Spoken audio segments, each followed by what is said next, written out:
Bonjour chers amis, je viens ce matin pour enregistrer cette vidéo afin de vous partager ce fardeau que nous avons pour la mission au Togo, où actuellement il y a comme un réveil, comme une visitation de Dieu dans des bas quartiers, dans des ghettos, dans des endroits où très peu veulent aller, mais où le Seigneur a un peuple nombreux.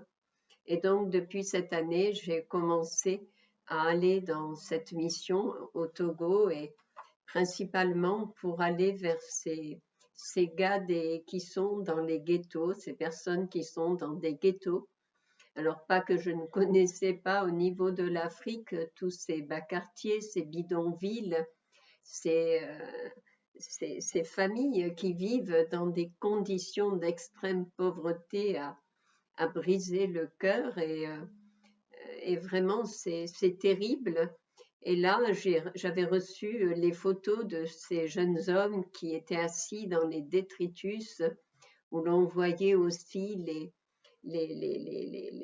taudis dans lesquels ils vivaient. Je ne sais même pas trop comment expliquer à chaque fois comme un point de comparaison. J'ai que les niches des chiens ici sont bien plus confortables que les taudis dans lesquels ces âmes vivent là-bas. Et donc, quand j'ai reçu ces photos, vraiment tout à nouveau, mon cœur s'est brisé et je me suis mise à pleurer devant Dieu et j'ai dit, mais Seigneur, Seigneur, qu'est-ce qu'il est possible encore de faire, de réaliser vraiment c'est terrible, vous savez, d'autant que je connais comment c'est aussi sur le terrain et le désespoir bien souvent de ces âmes, de ces jeunes, de ces enfants. Et ils n'ont plus que recours à la drogue, au vol, à la délinquance. Je me souviens de jeunes hommes qui étaient venus, ils étaient trois, ils s'étaient mis à genoux devant moi, ils m'avaient dit, mais maman, maman, oh, mais on est des vagabonds, qu'est-ce que tu peux faire? Qu'est-ce qu'il peut faire ton Dieu pour nous? Et donc, vraiment, j'étais sans voix devant de telles situations, comme j'ai été sans voix lorsque j'étais au Congo, où nous avions organisé un repas pour les gosses de la rue et de voir tous ces enfants être réduits à la mendicité, avoir été abandonnés par les parents, par la famille, mis dehors, maltraités. Et voilà qu'au Togo, ben, c'est aussi la même chose. Et je l'ai vu dans d'autres pays d'Afrique, je l'ai vu au Burkina, au Bénin, je l'ai vu en Côte d'Ivoire, je l'ai vu au Mali, au Ghana, enfin tous ces pays africains que Dieu a conduits au fil des années que je visite. J'ai été confrontée à ces situations. Et donc, voilà que cette année, en allant au Togo et avec cette mission auprès de ces gars des ghettos, quand je vois ces photos, Dieu me dit, va leur dire que je les aime. Va leur dire que je les aime. C'était l'ordre de mission de Dieu. Tu y vas, tu les prends dans tes bras et tu leur dis que je les aime.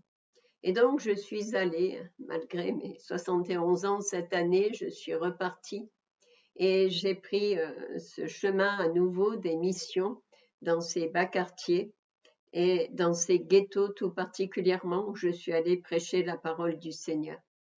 Et vraiment, ça a été quelque chose d'extraordinaire parce que la plupart se sont donnés au Seigneur, la plupart venaient écouter la parole de Dieu et se donner au Seigneur.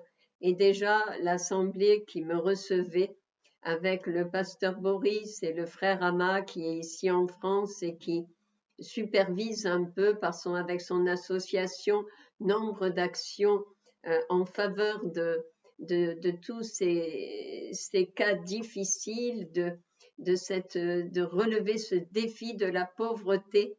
Et donc vraiment, ce fut particulier et déjà, ils avaient commencé d'accueillir ces jeunes hommes qu'ils avaient été évangélisés dans les ghettos. Et c'était beau à voir ces jeunes qui déjà se donnent à Dieu, qui déjà sont à l'écoute, désirent être disciples de Christ, puis d'autres venaient s'ajouter. Et en fait, le pasteur m'expliquait que la vision qu'il avait reçue du Seigneur, c'était que des vagues de réveil allaient venir et que des vagues de toutes ces personnes qui vont sortir des ghettos, des bidonvilles, viendraient à Christ, viendraient à la foi en Jésus-Christ, et donc de se préparer à les accueillir.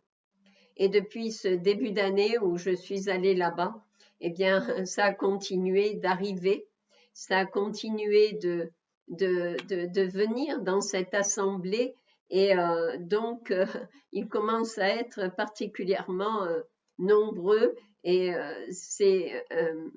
et pour le pasteur qui n'a rien, qui vit par la foi, lorsqu'ils ont une collecte de dîmes et d'offrandes, si ça atteint 5 euros, 10 euros, c'est le grand maximum. C'est le grand maximum. Et donc voilà toutes ces âmes à nourrir. Alors au départ, c'était des jeunes hommes qui sortaient des ghettos, mais voilà que maintenant, ce sont les enfants des rues qui viennent.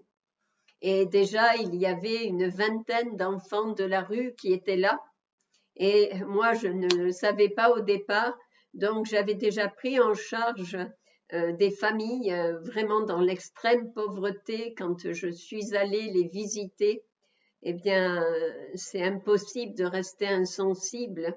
La maman était en larmes, ils vivent dans une seule pièce, ils sont une dizaine de personnes dans une seule pièce, sans moyens, sans rien. D'autres sont dans d'autres taudis avec la saison des pluies et les tôles manquantes au-dessus de leur tête, et la pluie rentre sur eux pendant qu'ils sont là à dormir la nuit. C'est vraiment terrible, et ils ont des orphelins, il y a des petits vraiment en bas âge, les gros ventres avec tellement de soins qu'il devrait falloir pouvoir prendre en charge, et on est dépassé par autant de situations difficiles. Là, c'est la rentrée scolaire, il a fallu, moi je m'attendais à scolariser les familles que j'avais prises en charge, mais quand j'apprends que voilà, les enfants de la rue sont aussi là, ces enfants de la rue dorment sur le béton de ce préau qui sert de temple aussi, et tous ces enfants, tous les jeunes qui étaient venus ont été accueillis comme ça, à même le sol, avec une moustiquaire, et encore quand la moustiquaire peut être payée. Et puis voilà, il faut les prendre en compte, il faut les nourrir, les habiller. Ils sont en haillons quand ils arrivent, ils ont dormi dans les rues, ils ont mendié leur vie, ils se sont adonnés à toutes sortes de choses pas bonnes, la drogue, le vol, le brigandage, bref, c'est le lot quotidien de ces âmes qui sont, dès le jeune âge, dans les rues, rejetées, maltraitées, abandonnées de nos sociétés. Et vous savez, moi, voilà, je suis française, j'ai la peau blanche, je sais comment nous vivons ici, où même les plus pauvres ont tout de même un minima social, des aides, des allocations, mais là-bas, personne n'a ça, ça n'existe pas, il n'y a pas de sécurité sociale, il n'y a pas d'aide sociale, rien. Et donc, si nous n'allons pas, s'il n'y a pas l'intervention de Dieu, beaucoup deviennent croyants, beaucoup. C'est pourquoi il y a un réveil extraordinaire en Afrique, parce qu'ils savent qu'ils n'ont que Dieu, ils n'ont que Dieu pour intervenir. Quand le malheureux crie, Dieu entend. Quand le malheureux crie, Dieu entend, et je crois que vraiment le cœur de Dieu est tellement sensible, tellement touché par la cause des pauvres, des malheureux. Il parle de la veuve, il parle de l'orphelin, il dit qu'il est le père des orphelins. Et si nous, l'Église de Jésus-Christ, nous ne laissons pas sensibiliser par l'Esprit de Dieu pour la cause des veuves et des orphelins, voyez, dans les actes des apôtres, il n'y avait pas de pauvres parmi eux. Les gens se dessaisissaient de tout ce qu'ils avaient parce qu'ils étaient tellement en feu pour Dieu, tellement touchés par la grâce de Dieu. Alors ils donnaient tout ce qu'ils avaient. On n'était pas à calculer comme des épiciers, la dîme, les trucs, les machins. Non, ils donnaient tout. Ils allaient, ils voulaient Dieu, ils cherchaient Dieu, ils adoraient Dieu, ils vivaient la parole de Dieu. Tellement l'Esprit de Dieu les visitait et les poussait à choisir l'amour. À choisir l'amour, c'est ça la marche avec Dieu, c'est ça le discipulat. Réveillons l'amour, choisissons l'amour, soyons visités par l'amour de Dieu, soyons baptisés par l'amour de Dieu, cessons de vivre dans nos petites zones de confort de manière égoïste et parfois méchante, à accuser toujours les autres, mais regardons nos propres cœurs, laissons Dieu nous visiter, laissons Dieu nous visiter dans son amour, dans sa grâce, et allons chercher, sauver ceux qui sont perdus. Jésus a laissé les 99 justes qui n'avaient pas besoin de repentance. Il est allé chercher celle qui est égarée, celle qui est blessée, celle qui est sur le bord de la route, celle qui souffre, celle qui crie, celle qui a mal. Il entend la voix des larmes de tous ses enfants. Moi, je vous dis, Dieu entend la voix des larmes de tous ses petits. Et Dieu va nous demander des comptes. Qu'avons-nous fait? Qu'avons-nous fait? Qu'avons-nous fait? Qu'avons-nous fait en face de toutes ces situations? Vraiment, je dois avouer que depuis quelques mois, et chaque matin quand je suis ici en Europe, en France, je vois ces visages lorsque je suis dans mes cultes personnels. Pendant des semaines, depuis mon dernier retour de mission, je voyais le regard de ces gosses, je voyais le désespoir dans leurs yeux et le regard qu'ils avaient sur moi. Vois l'état dans lequel nous sommes, maman.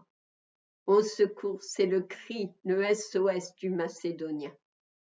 Vraiment, je veux vous encourager à ouvrir vos cœurs, à ouvrir vos cœurs. Nous avons des projets pour ces âmes, pour ce pays.